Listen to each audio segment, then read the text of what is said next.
Centre फिटलेस machine में हम बोलते हैं कि ये जो आपका हेड स्टॉक है और ये टेल स्टॉक है, टेल स्टॉक का जो है सेंटर एक्सेस में होता है, ठीक है, दोनों का सेंटर एक्सेस में होता है, पॉइंट में होता है, इसीलिए इसको हम बोलते हैं सेंटर लेस मशीन, ठीक है। तो ये सेंटर लेस मशीन है, इसकी मशीन के कुछ पार्ट्स हम देख लेंगे, जैसे इस पूरे पार्ट्स को हम बोलते हैं हेड स्टॉक, इस वाले पार्ट्स को हम बोलते हैं टेल स्टॉक, ठीक है। इसको हम पूरे को बोलते हैं जो भी चल रहा है पूरा ये कैरेज है हमारा, ठीक है।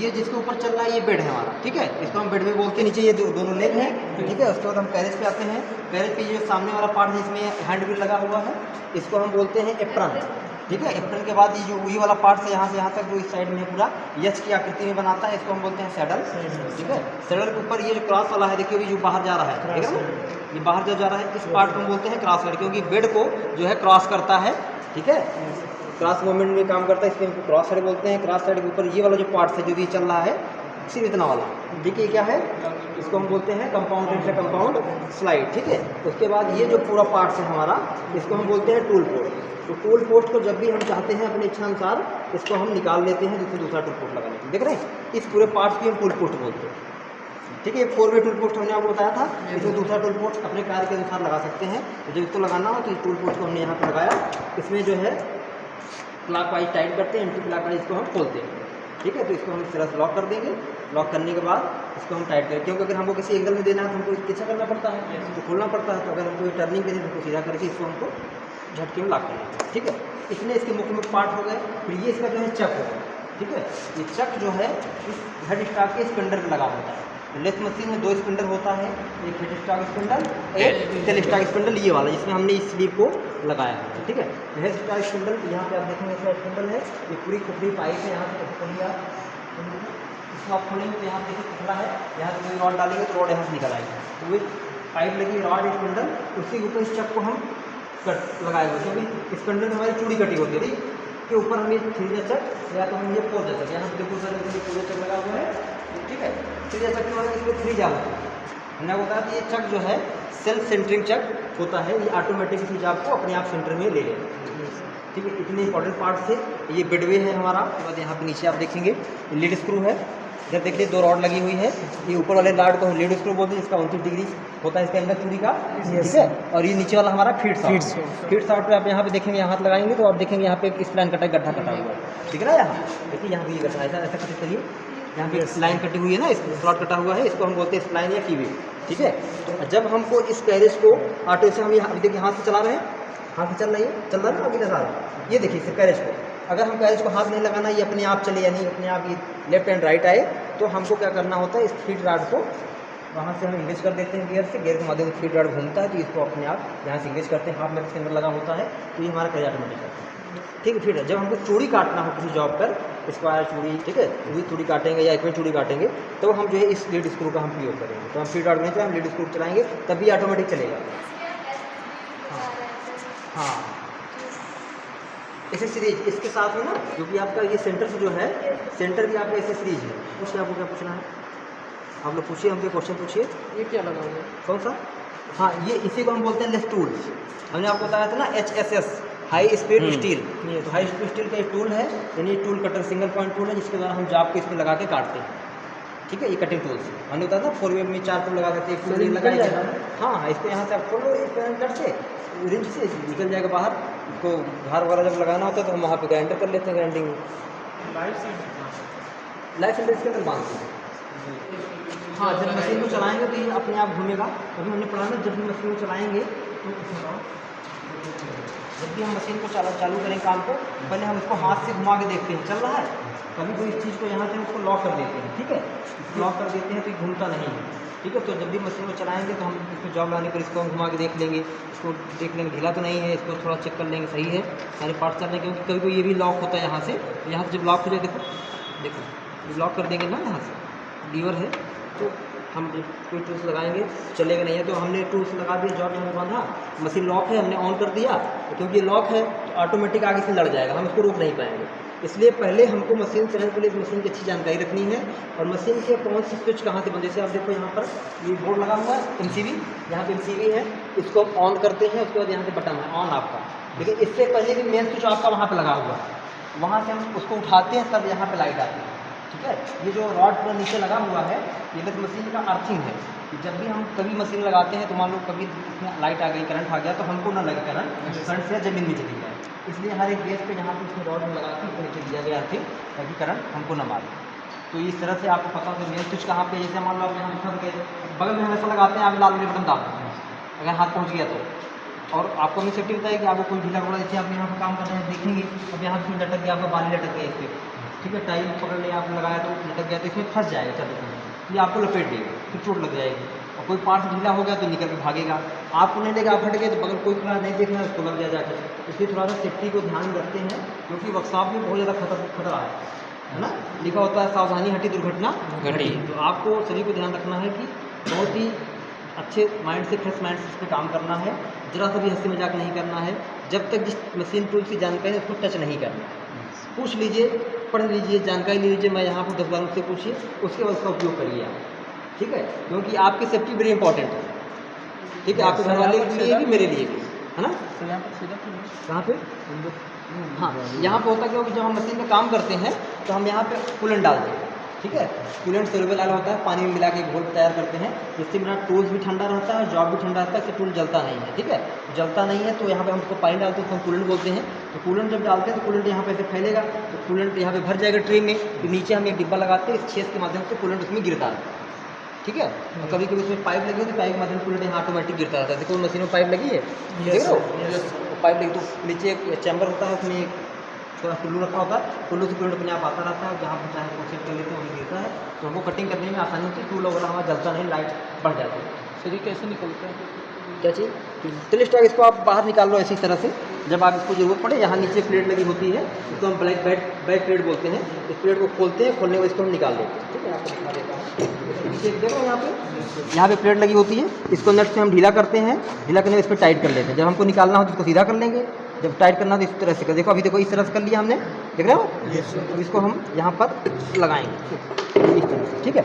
अब इस प्लेट को यहाँ पर हम इसको ऐसे घुमा के इसको हम यहाँ पर लॉक कर लेंगे, ठीक है, नट से, यहाँ पर नट लगा होता है, नट से इसको लॉक कर देंगे, जब तो ये ऐसे निकलेगा नहीं, देखो फंस गया ना, अभी क्योंकि ढीला है, हमारे पास इंच अभी नहीं है, तो अब इसको टाइट कर लेंगे, ठीक है। तो इसका सेंटर और वहाँ पे अगर हमने वहाँ की चक पे अगर हमने लाइव सेंटर बांधा और इसको खसका के हम वहाँ ले गए, जैसे हमको चेक करना है कि मशीन एक्सेस में है, बराबर है, मशीन पैरेलल में है कि नहीं है, तो हम क्या करते हैं वहाँ पे लाइव सेंटर बांधते हैं, इसको भी ध्यान करोगे, इसको हम क्या करेंगे, इसको यहाँ खसका के आगे ले जाओ, आगे ले आओ, ठीक है, इसको यहाँ से ले जाके यहाँ पे इसको टच करेंगे, ठीक है। अब इतना दूर ये भी लगा रहेगा, तो दोनों का पॉइंट जो है एकदम एक्सेस में बराबर आ जाएगा, इससे पता चल जाएगा हमारा एक्सेस। कभी कभी हमको जो है इसी, क्योंकि लेथ मशीन हमने आपको बताया था ये सभी मशीनों की जर्नी है, इसमें सारे काम होते हैं, तो सेंटर लेथ मशीन बोलते हैं कि सेंटर मिलता है। कभी कभी हमको एसेंट्रिक टर्निंग करना होता है, यानी एक ही जॉब में 2 सेंटर हो अलग अलग, तो हम क्या करते हैं, यहाँ पे नट लगा है, देख रहे हैं आप, इस नट को हम ढीला करते हैं, हल्का से इसको हम आगे खींच लेते हैं, ये पूरी निकल गया, ठीक है। तो कभी जाम नहीं है, तो यहाँ पर आप देखो ये निकला हुआ, पहले देख रहे हो, ये देखो यहाँ पे हाथ टच करो, देखो ये जो है ना, ये क्या है कि बराबर नहीं है, इसको ढीला करके इसको बराबर बैठाएंगे, इसको हम ढीला करके थोड़ा सा आगे खींच लेते हैं, तो क्या होता है जब उसको हम एक्सेस में लाएंगे तो एक्सेस ना मिलकर ये बगल में मिलेगा, यानी वो सेंटरलेस हो जाएगा, ठीक है। तो इससे हम सेंटरलेस टर्निंग भी कर सकते हैं। और कभी हमको ड्रिल करना है, ठीक है, मान लो हमने यहाँ पे जॉब बांध रखा है, ठीक है, अब हमको ड्रिल करना है, तो अब ड्रिल करने के लिए क्या करते हैं, हम यहाँ पर इसको निकाल के ड्रिल लगा देते हैं, ड्रिल लगाएंगे, इसको वहाँ फिट करेंगे, नीचे लॉक करेंगे, इसको घुमाते जाएंगे, तो ड्रिल अपने आप उस जॉब में घुसता चला, जॉब मेरा घूम रहा है ये अपने आप घुसता चला जाएगा, तो ड्रिलिंग करते हुआ, होल करता हुआ चला जाएगा। तो इससे हम ड्रिल को बड़ी आसानी से इसके माध्यम से हम ड्रिल कर सकते हैं। तो ड्रिल को हम कहाँ लगाएंगे, टेल स्टॉक के स्पिंडल में, ठीक है। अभी ड्रिल कितना अंदर तक करना है जॉब के, यहाँ पे देखो आप, यहाँ पे ध्यान से देखो, यहाँ पे मार्किंग है, यहाँ से यहाँ तक सब साइज है, तो गोल करना चाहते हो 5 mm करोगे, 2 mm करोगे, कितना ड्रिल करना है उसी हिसाब से इसको हम नाप के भी ड्रिल कर सकते हैं, ठीक है। और यहाँ पर मार्किंग होती है, सब मार्किंग है यहाँ है ना। इस मशीन के द्वारा हम 3 प्रकार की मूवमेंट देते हैं, ठीक है, 3 प्रकार की मूवमेंट, लॉन्गिट्यूडनल है और एक एंगुलर और एक क्रॉस। जब मैं इस बड़े वाले हैंड व्हील, इसको हैंड व्हील बोलते हैं ना, जो बिग हैंड व्हील, तो जब मैं इसको चलाऊंगा तो ये मेरा लॉन्गिट्यूडनल मूवमेंट में रहेगा, यानी सीध में रहेगा, लंबवत में, ठीक है। तो जब हम इसको चलाते हैं तो ये हमारा क्रॉस मूवमेंट है, क्रॉस मूवमेंट है, और जब हम इसको चलाएंगे तो ये हमारा कंपाउंड है, तो जब हमको एंगुलर कटिंग करनी होती है, किसी जगह को तिरछा काटना हो या टेपर में काटना हो, छोटा टेपर हो, तो हम इसके द्वारा यहाँ पे नट लगा, देखिए एक नट यहाँ पर लगा, एक नट यहाँ पर लगा ना, इस नट को ड्रिल करते हैं। यहाँ पे देखो एंगल है 0 से 45, 0 से 45, यानी इसको इधर और इधर हम घुमा सकते हैं। इसके अलावा इस कंपाउंड टेस्ट को यहाँ से नट खोल के जितने अगर हमको मतलब 15 डिग्री पे करना है, 18 पे करना है, 25 पे करना है, जैसे हम अभी हमने जो जॉब लिखा है जिसका, उसमें लिखा है चेम्फर, हम 45 डिग्री का चेम्फर लगाएंगे, लिखा है ना हमने।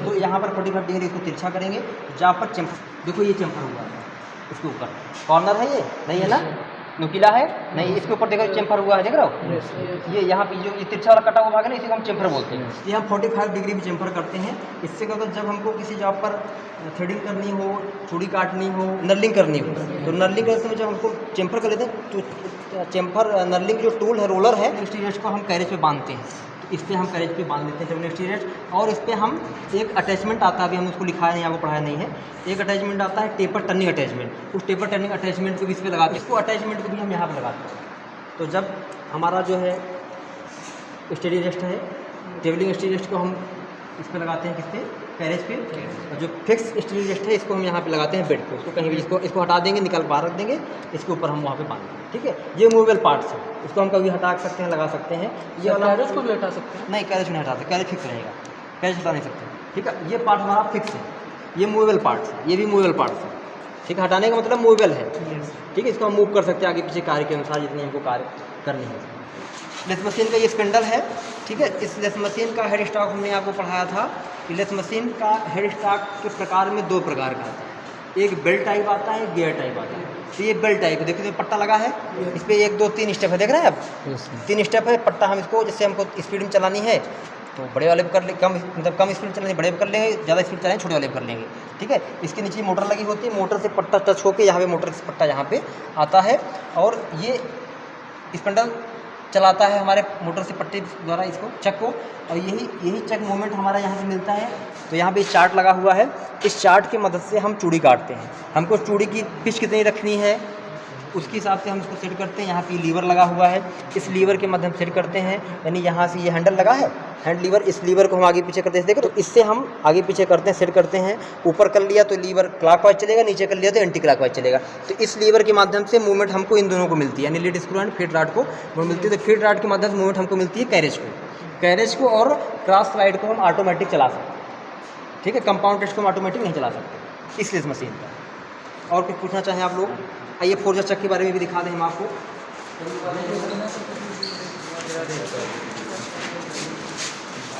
तो ये हमारा फोर्जा चक, वहाँ पे हमने देखा था थ्री जा चक, इसमें फोर्जा चक क्योंकि इसमें 4 जा लगे, इसको हम जा बोलते हैं, ठीक है। इस जा को हम जैसे अभी ये यहाँ पे बड़ा वाला है, 1 स्टेप है, 2 स्टेप है, 3 स्टेप है ना, इसको हम चाहें तो बड़े वाले को इधर कर लें, छोटे वाले को इधर कर लें, यानी ये मूवेबल है, ठीक है। इसके अंदर चूड़ी कटी होती है, कौन सी चूड़ी कटी होती है? स्क्वायर चूड़ी, हमने आपको पढ़ाया था। यहाँ पे देखिए स्क्वायर चूड़ी दिख रही है, एक इस पर रॉड लगा हुआ, इस रॉड को जब घुमाते हैं, क्योंकि रॉड पे चूड़ी कटी हुई सर्कुलर, इसके पीछे वाले भाग में चूड़ी कटी, दोनों मैच करता है तो ये अपने आप ऑटोमेटिक चलता है। तो ये सेल्फ सेंटरिंग चक नहीं होता है, ये होता है क्या, इंडिपेंडेंट चक, इसको हम इंडिपेंडेंट बोलते हैं। यानी हम चक्की यहाँ पे लगाएंगे तो एक चक्की लगाएंगे तो एक ही चक मेरा चलेगा। और यहाँ पर एक लाइनिंग है, देख रहे हैं आप, ये 5 लाइनें हैं गोली गोली, इन लाइनों को हम बोलते हैं कॉन्सेंट्रिक सर्किल। तो इन सर्किल के माध्यम से हम जाब को एक समान दूरी पे फिक्स कर सकते हैं, क्योंकि इनके जो जाब होते हैं ये आपस में पैरेलल होते हैं, एक दूसरे के सामने होते हैं, समकोण पे, देख रहे हो ना, ये यहाँ पे इसके सामने, ये यहाँ पे इसके सामने। जब हम इसका प्रयोग करते हैं तो इन दोनों को मिला के करते हैं, जब इसका प्रयोग करते हैं जाब को बांधने में, दोनों को मिला करते हैं, नहीं दोनों को एक बराबर दूरी पर रखते हैं। दूरी यहाँ से नाप लेते हैं कि ये पहले वाली लाइन पर है या दूसरे वाले क्यों आगे, इसको पहले करते हैं, ऐसे कर करके जो है इसको नापते हैं। इसमें जाब को बांधने में टाइम लगता है, ठीक है। इससे हमको जॉब को सेटिंग करने पे, सेंटर में सेट करने में हमारे अंदर स्किल आती है, ठीक है। इससे हम चेक करेंगे जॉब को तो हम उसको सीखेंगे, क्योंकि सेल्फ सेंटरिंग में इसमें टाइम लगता है। एक बार आपने इसमें लगाना सीख गए तो उसके बाद फिर आपको किसी जॉब की सेटिंग करने में दिक्कत नहीं आएगी, ठीक है। तो ये फोर्जा चक है, क्लियर होगा आपको, ठीक है। फोर्जा चक पे यहाँ पे हमने पीछे बताया था बैक प्लेट लगे, तो आप देख लीजिए ये फोर्जा चक है, ये बैक प्लेट है। इस बैक प्लेट पर हम रिवेट के द्वारा इस बैक प्लेट को, यहाँ पे देखो आप बोल्ट लगा हुआ है, यहाँ पे इधर देखिए आप, यहाँ पे ये बोल्ट लगा हुआ है, इसको हम बोलते हैं एलन की बोल्ट, ठीक है, एलन की बोल्ट बोलते हैं। इस एलन की बोल्ट से हम इस चक को बैक प्लेट में फिक्स करते हैं, और बैक प्लेट पर चूड़ी कटी होती है। और हमारे स्पिंडल में भी चूड़ी कटी होती है, तो बैक प्लेट की चूड़ी, स्पिंडल की चूड़ी, इस पर जो है हम उसको माउंट कर देते हैं, बांध देते हैं, इस चक को बांध। जब हमको निकालना होता है, जब हमको चक उतारना, चक नीचे लकड़ी का गुटका रखते हैं, एक लकड़ी का मोटा सा गुटका रखेंगे, इसके नीचे रख लेंगे, चक उतारेंगे, क्योंकि चक बहुत भारी होता है और उतारते समय कभी गिर जाता है, तो रखते हैं तो इस पर ना पड़े बेड पे, क्योंकि अगर बेड पे पड़ गया तो बेड हमारा खराब हो जाएगा। तो ये 4 जचक था, वो हमारा 3 जचक था। आपको मैंने 3 प्लेट के बारे में पढ़ा था, back plate, driving plate, catch plate. Catch plate है, इसमें यू स्लॉट हमने बता दें, एक यू स्लॉट कटा होगा, 4 छोटे छोटे स्लॉट होंगे, ठीक है। यहाँ पे देखो सेंटर बंधा हुआ, देख रहे हो। आप पूछ रहे थे लाइफ सेंटर कहाँ पे, ये लाइफ सेंटर है, हम चक को निकालते हैं विशेष कार्य के लिए, इसको हम बांध देते हैं इसको। तो ये हमारा कौन सा स्लॉट था, प्लेट था, कैच प्लेट। कैच प्लेट में हमारा यू स्लॉट होता है, ठीक है। ड्राइविंग प्लेट में क्या होता है, पूरा रहेगा, यहाँ पे पिन निकली, जैसे निकला हुआ है ऐसे कि यहाँ पे पिन निकली होगी, वो ड्राइविंग प्लेट होगा। हमने बनाया था फिगर भी आपको, हाँ, यहाँ पे बाहर से पिन, यानी एक लोहा का टुकड़ा ले लो, यहाँ पे लगा दो, हो गया। जैसे ही निकला हुआ इधर बाहर, है ना, जैसे ही निकला वो यहाँ बगल में लगा होगा, तो वैसे घूमेगा, उसी पे हम डार्क कैरियर के माध्यम से उसको हम चलाते थे। और एक होता है हमारा फेस प्लेट। फेस प्लेट पर ये स्लॉट होते हैं, यहाँ पे कटा नहीं होता है, इस तरह से बड़े बड़े स्लॉट होते हैं 4। समझ में आई? किसी कुछ पूछना हो? इसमें कैसे जॉब का क्लाइम करते हैं? हाँ, जॉब को क्लाइम कैसे करते हैं, हम क्या करते हैं, यहाँ पर इस वाले पार्ट पे हम मेंडल लगाते हैं, ठीक है। मेंडल यहाँ पे लगाया, एक लकड़ी का ऐसे गोला टुकड़ा होगा लोहे का, उसको यहाँ पे लगाएंगे। एक इसका जो सेंटर हमने था, इस सेंटर को यहाँ लगा दिया, इसे देखो फिक्स हो गया ना इस पर, इसको यहाँ पे लगा, इसको दाब दिया तो ऐसे दबा रहेगा। अब इसके ऊपर हम एक जॉब लगा लेंगे, अपना मेंडल के ऊपर जॉब लगा देंगे, और उस जॉब पर हम लगाएंगे कैरियर। हमने पढ़ा था आपको टेल स्टेल कैरियर, बैंड टेल कैरियर ना, फिर पढ़ा था। उस कैरियर की जो मुड़ी वाली पूछ रहेगी स्लॉट वाली, वो उसमें फंस जाएगी। तो जो उसमें फंस जाएगी, तो जब इसको ये घुमाएगा तो ये अपने आप